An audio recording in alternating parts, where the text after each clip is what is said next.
I'm Miss Michael West, and today we're reading the Name Jar. Now, when we're talking about the Name Jar, we're talking about how important and unique all of our names are. And so I'm going to start our story.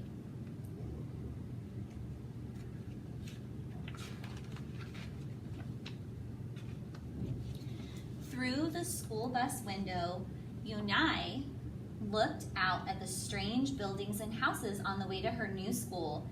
It was her first day, and she was both nervous and excited. Probably the way you felt on your first day. You were also nervous and excited. She fingered the little block of wood in her pocket and remembered leaving her grandmother at the airport in Korea. Her grandmother had wiped away Yunai's tears and handed her an ink pad and a small red satin pouch. "Your name is inside," she had said. "My name?" Yunai wondered. Again, she took the red pouch to look at the wooden block with her name carved in it. As she ran her fingers along the grooves and the ridges of the Korean characters, she pictured her grandmother's smile. "Is that thing for show and tell?" a boy asked Yunai, surprising her. Yunai looked up at more kids leaned over. "No, it's mine," Yunai answered quickly, putting the pouch back in her pocket. "Are you new here? What's your name?" a girl asked. "Yunai," said the girl. "One?" the girl asked, scrunching up her face. Oni? Some kids chanted. No. It's spelled U-N-H-E-I. It's pronounced Yoon-hai. "Oh, yo, hey," the boy said. "Like you, hey. What about hey you?" Just then the bus pulled up to the school and the doors opened. Yoon-hai hurried to get off. "You, hey, bye, the kids yelled as she left. She felt herself blush. Are those kids being very nice to Yoon-hai? No, they're making fun of her name. They are not being very nice to her. She stood in the doorway of her new and noisy classroom. She was relieved that the kids on the bus had gone to other rooms, but her face still felt red. "Aren't you going in?" asked a curly-haired boy with lots of dots on his faces. "You're the new girl, right?" she asked cheerfully. Yunai nodded, and before she could walk away, the boy took her hand and pulled her in through the door. "Here's the new girl," he announced so loudly that to the teacher that she almost dropped her glasses. Miss Kukotos thanked him and greeted Yunai. "Please welcome our newest student. She and her family just arrived from Korea last week." Yunai smiled broadly and tried not to show her nervousness. "What's your name?" someone shouted. Yunai pictured the kids on the buses. I haven't picked one yet, but I'll let you know by next week." "Why doesn't she have a name?" she heard someone whispered. "Maybe she robbed a bank in Korea and needs a new identity," a boy replied. "Why do you think she wanted to pick a new name?" Might be something for you to discuss. On the bus home, nobody teased her, but Yunai kept thinking about her name. "How was school?" her mother asked when she walked in. "Did you understand the teacher?" She nodded. She unpacked her school bag and set the red pouch of the photograph of her grandmother. "I'm glad you're learning English well," her mother said. "You must study hard, behave nicely, and get good grades to show that you're a good Korean." "I will," replied Yunai, but I think I would like my own American name," she said quickly. "Why? Yunai is a beautiful name. Your grandmother I went to the name master for it. But it's so hard to pronounce. I don't want to be different from all the American kids." "You are different, Yunai. That's a good thing." Yunai just wrinkled her nose.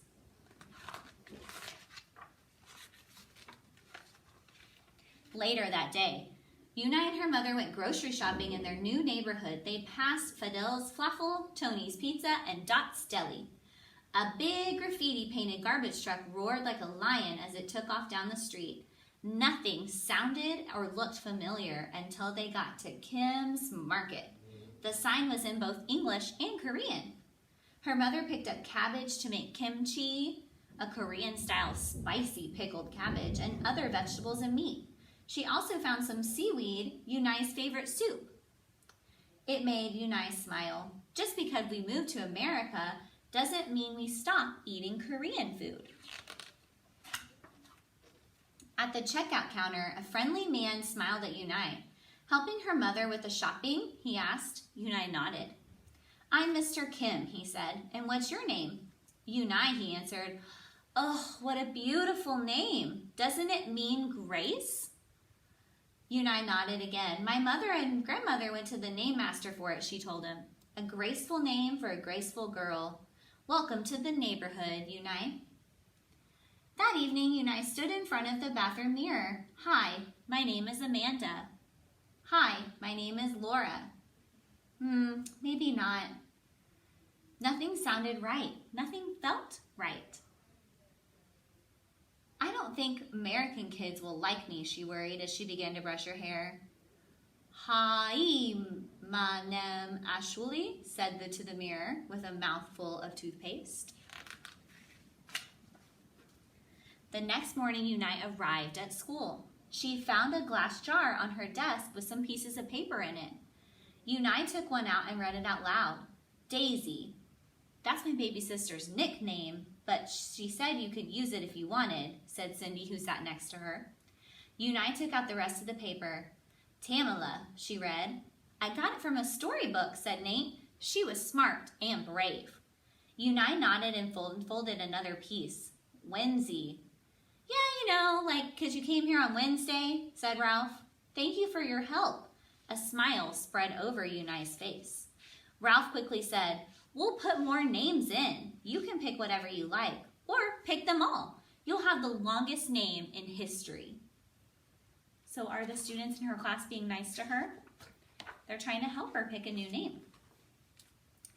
At 3 o'clock, the bell rang for the end of the school day. Yunai looked out the window and saw it sprinkling. It's the same rain, she thought, but in a different place. She watched other kids leaving in groups. Hey, a familiar voice called out to her. Yunai turned around to see the curly-haired boy again. I'm Joey, he said. And you, don't you have any name? Yunai thought for a minute. Well, I can show you, she said, and took out the small row pouch. She pressed the wooden block on the ink pad and then stamped it on a piece of paper. This is my name stamp, she said. My grandma gave it to me. In Korea, I can use it as a signature when I open a bank account or write a letter. And whenever I miss my grandma, I use it to fill a piece of paper. Do you want to try? She offered the stamp to Joey, and he carefully inked the stamp and pressed it hard on the paper. Wow, that's beautiful, said Joey. Can I keep the paper?